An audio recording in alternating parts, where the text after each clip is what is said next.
Hello, કેમ છો?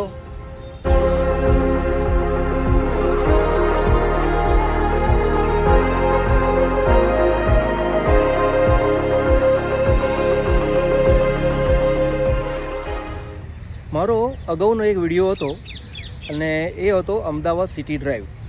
એમાં મેં મણિનગર બતાવ્યું હતું. કેટલાક વ્યક્તિઓએ એક સૂચન કર્યું હતું કે મણિનગર પૂર્વનો એક વિડીયો બનાવો. પછી એક વ્યક્તિએ વ્યુઅરે મને કહ્યું હતું કે નગરનો વિડીયો બનાવો. પછી કોઈકે એવું પણ સૂચન કર્યું હતું કે મેઘાણીનગરનો વિડીયો બનાવો. તો મને થયું કે ચલો પહેલાં પૂર્વથી શરૂઆત કરું છું, હે ને? સૂર્ય ઉગે ક્યાંથી? પૂર્વમાંથી. તો પૂર્વથી શરૂઆત કરું છું, મણિનગર પૂર્વથી. તો અત્યારે હું જે જગ્યાએ ઊભો છું, શું તમે કલ્પના કરી શકો છો કે આ જગ્યા કઈ છે? તમે થોડું જોઈ લો. આ વિસ્તાર મણિનગર પૂર્વનો છે.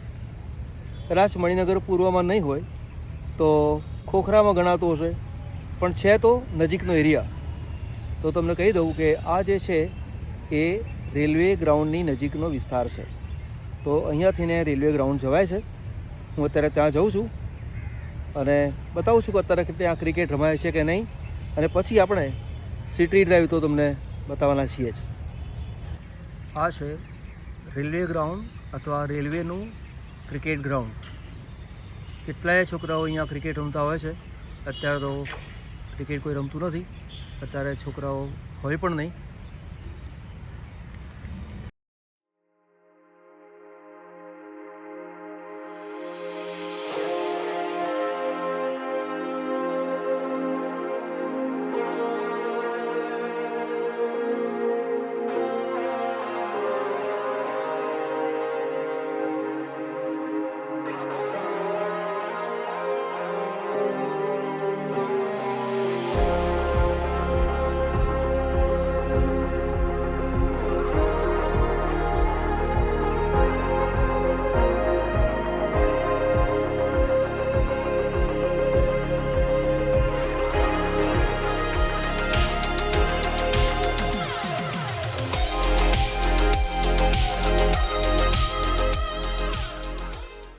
તો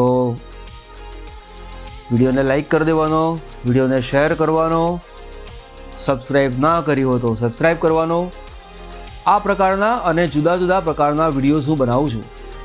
માત્ર સિટી ડ્રાઈવ એવું નહીં, જુદા જુદા લોકેશન બતાવું છું. પણ અત્યારે સિટી ડ્રાઈવમાં બનાવવાનો વિચાર કર્યો છે એટલે એવો વિડીયો બનાવું છું. પણ તમે પ્લે લિસ્ટમાં જોશો તો વિવિધ પ્રકારના વિડીયોઝ મારી આ ચેનલમાં તમને જોવા મળશે.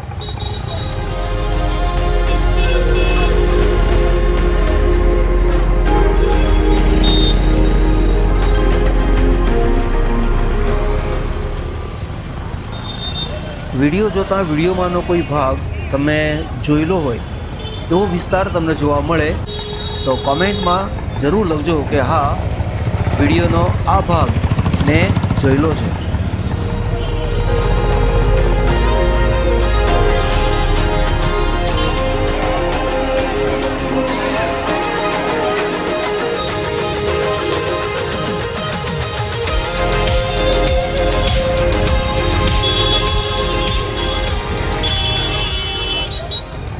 વિડીયો જોતાં વિડીયોની કોઈ પણ બાબત ગમે તો જરૂર જણાવજો, કોમેન્ટમાં લખજો કે વિડીયોની આ બાબત મને બહુ ગમી.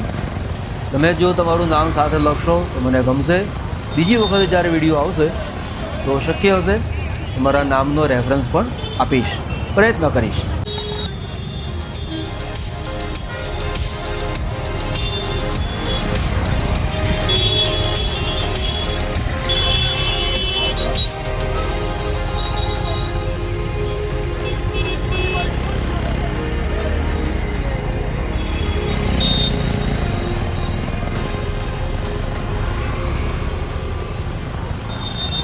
જો તમે હાલ અમદાવાદમાં છો કે અમદાવાદની બહાર છો અને આ વિડીયો તમે જોઈ રહ્યા છો, જો તમને આ વિડીયો જોતાં કંઈક મનગમતું યાદ આવી જાય, કોઈ પ્રસંગ યાદ આવી જાય તો કોમેન્ટમાં જરૂર લખજો અને કહેજો કે મારા જીવનની એક યાદ આ વિસ્તારમાં સમાયેલી છે.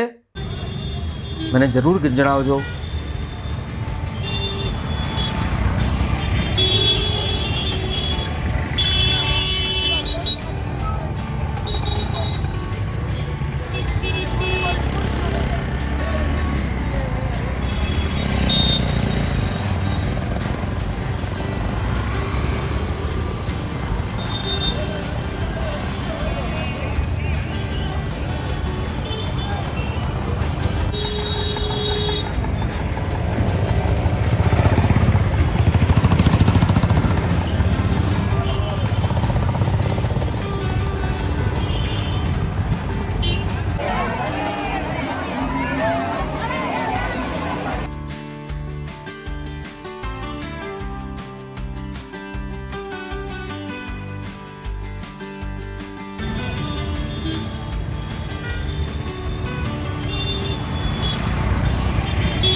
જે પણ વ્યુઅર્સ આ વિડીયો જોઈ રહ્યા છે એ બધાએ મણિનગર પૂર્વનો વિસ્તાર જોયો હોય એવું કંઈ શક્ય નથી. કેટલાકે વિસ્તાર જોયો હોય, કેટલાકે ના જોયો હોય. તો જેમણે આ વિસ્તાર કદાપી જોયો નથી અને પહેલી જ વાર વિડીયો દ્વારા જોઈ રહ્યા છે એમણે મને ખાસ જણાવવાનું કે આ વિસ્તાર તમને કેવો લાગ્યો. બરાબર, મને આ કોમેન્ટમાં જણાવજો. પણ જે લોકો આ વિસ્તારના છે અને આવો વિડીયો તમે પહેલી વાર જોઈ રહ્યા છો તો તમારી લાગણી કેવી છે એ મને કહેજો. કેમ કે આવો વિડીયો કદાચ તમે પહેલી વાર જોતા હશો કે તમારા એરિયાનો સરસ વિડીયો બન્યો છે અને આખા એરિયાને તમે શાંતિથી ઘરે બેસીને જોઈ શક્યા છો. તો તમને ગમ્યું? અને જો ગમ્યું હોય તો કમેન્ટમાં લખજો કે હા અમને આ ગમ્યું. અને જે લોકો આ વિસ્તારના છે અને અમદાવાદની બહાર રહે છે એ લોકો જો આ વિડીયો જોવે છે તો પણ કહેજો કે આ જોઈને તમને ઘરની યાદ કેવી આવી.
મણિનગરમાં પહેલાં 2 રેલવે ક્રોસિંગ હતા.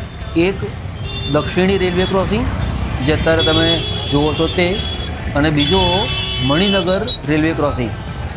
મણિનગર રેલવે ક્રોસિંગ અત્યારે બંધ થઈ ગયો, કેમ કે પેલો જે ઝઘડિયા પુલ તમે જોયો હશે તો તેની નીચે ક્રોસિંગ હતું, પણ એ ક્રોસિંગ અત્યારે બંધ થઈ ગયું. એટલે શક્ય છે કે આ ક્રોસિંગ અત્યારે દેખાય છે, પછી ભવિષ્યમાં પુલ બની જાય, કાં તો અંડરબ્રિજ કાં તો ઓવરબ્રિજ.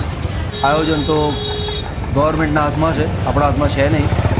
પણ જો આ ક્રોસિંગ નથી રહેતો અને પુલ બની જાય છે તો માત્ર વિડીયોની અંદર આ ક્રોસિંગ એક યાદ તરીકે તમે જોઈ શકો છો.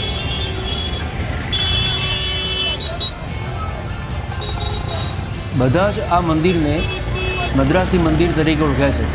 જોકે મંદિરની બહાર બોર્ડ ઉપર લખેલું છે શીતળા માતાનું મંદિર, પણ આ જે મંદિર છે એ સાઉથના મંદિરના જેવી ડિઝાઇન ધરાવે છે.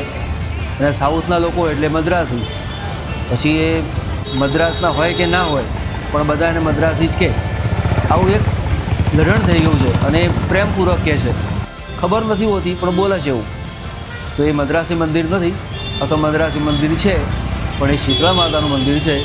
અને સાઉથ ઇન્ડિયન્સ લોકો અહીંયા દર્શન માટે ખાસ આવતા હોય છે.